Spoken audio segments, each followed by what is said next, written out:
നിങ്ങളുടെ favourite shows ഇനി ഒരിക്കലും മിസ്സാവില്ല. ഇപ്പോൾ C5 കാണും നിങ്ങളുടെ ഫേവറേറ്റ് ഷോസ് തികച്ചും സൗജന്യമായി. എനിക്ക് ഏട്ടത്തി ഒരു സഹായം ചെയ്യൂ. മോൾക്ക് എന്ത് സഹായം വേണേലും ഏട്ടത്തി ചെയ്യും. നീ പറ. എനിക്ക്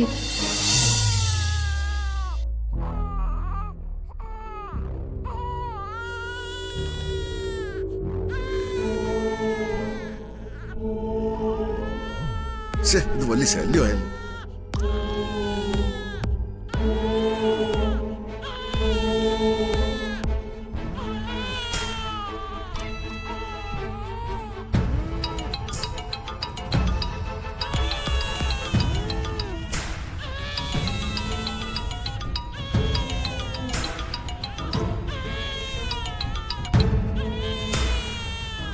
ഹലോ മാഡം. എന്തായി? കുഞ്ഞെന്ത് പറയുന്നു? ഈ വൃത്തികെട്ട കൊച്ചു കരച്ചിൽ നിർത്തുന്നില്ല മാഡം. കരച്ചിൽ തുടങ്ങിയ പിന്നെ കരച്ചിലോട് കരച്ചില. കരയട്ടെ, കരഞ്ഞ് തൊണ്ട പൊട്ടട്ടെ.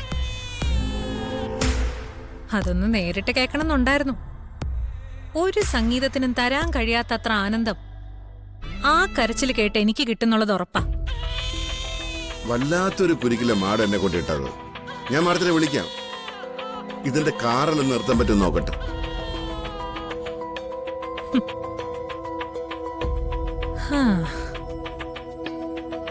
ഓ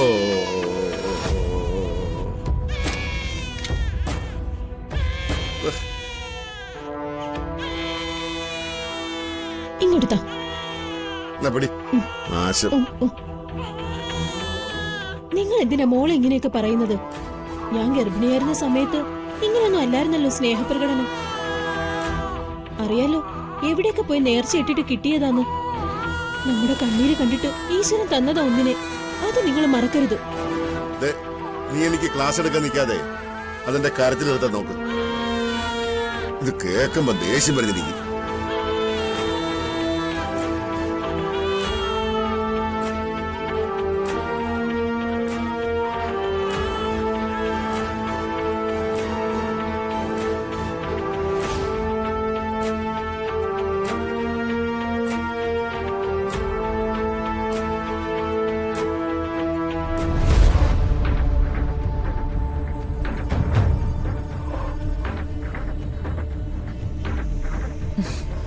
അകത്തേക്ക് വാ.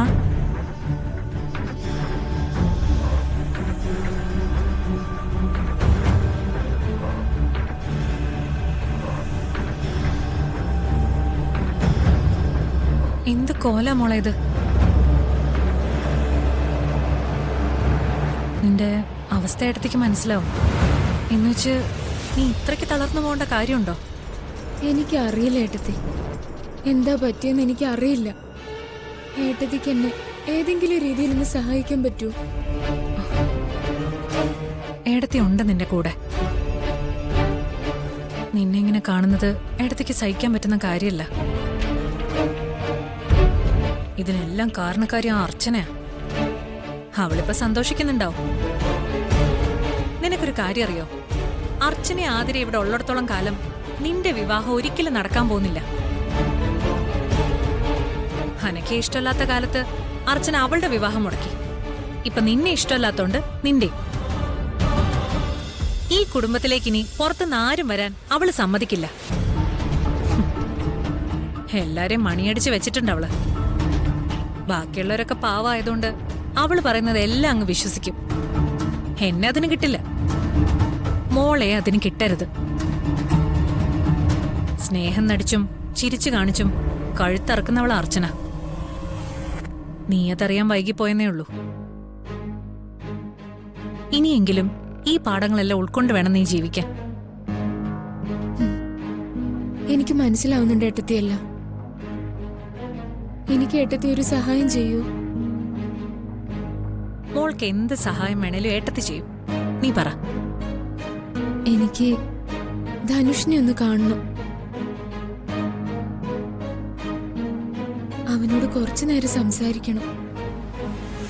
അവനും എന്നെ കാണണമെന്ന് ആഗ്രഹമുണ്ട്. അവന്റെ ഒരു ഫ്രണ്ട് വഴി അറിഞ്ഞതാ ഞാനിത്. അവന് പറയാനുള്ളതെല്ലാം എനിക്ക് കേൾക്കണം. ഓഹോ, ഞാനറിയാതെ അവൻ അകത്ത് കിടന്ന് ഓരോന്ന് ഒപ്പിക്കുകയാണല്ലേ. ഏട്ടത്തിക്ക് എന്നെ ഒന്ന് സഹായിക്കാവോ? മോളെ, അത് ഏട്ടത്തി പറഞ്ഞ നീ കേൾക്കണം. ഈ അവസ്ഥയില് നീ അവനെ കാണാൻ പോവാതിരിക്കുന്ന നല്ലത്. അത് വീണ്ടും നിന്നെ തകർക്കുകയുള്ളൂ. അതുകൊണ്ട് അത്തരം സാഹചര്യങ്ങൾ ഒഴിവാക്കുന്നതാ നല്ലത്. ഞാനൊരു കാര്യം ചോദിക്കട്ടെ,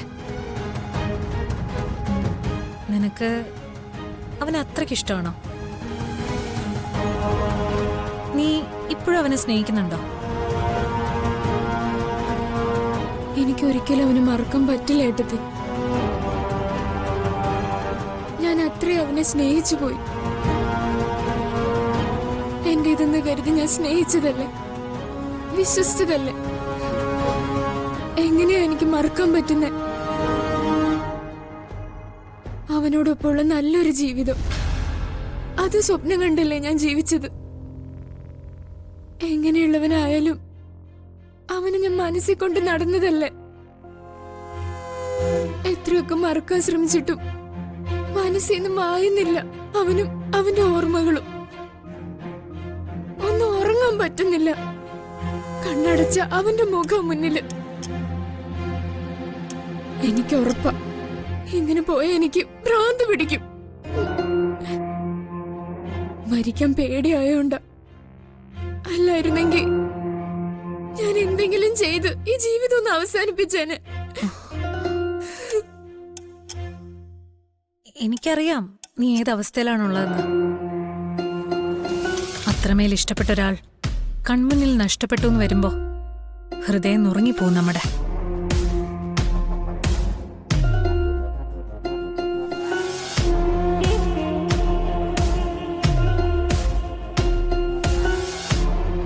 ചില സമയങ്ങളിലെങ്കിലും നിസ്സഹായരായി പോവും നമ്മള്.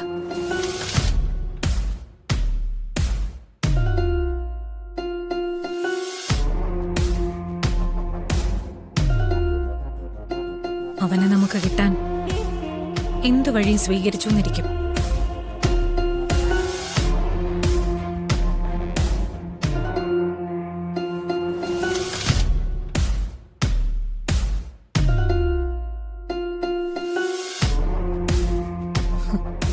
അതാ ഈ പ്രേമത്തിന്റെ ഒരു കുഴപ്പം.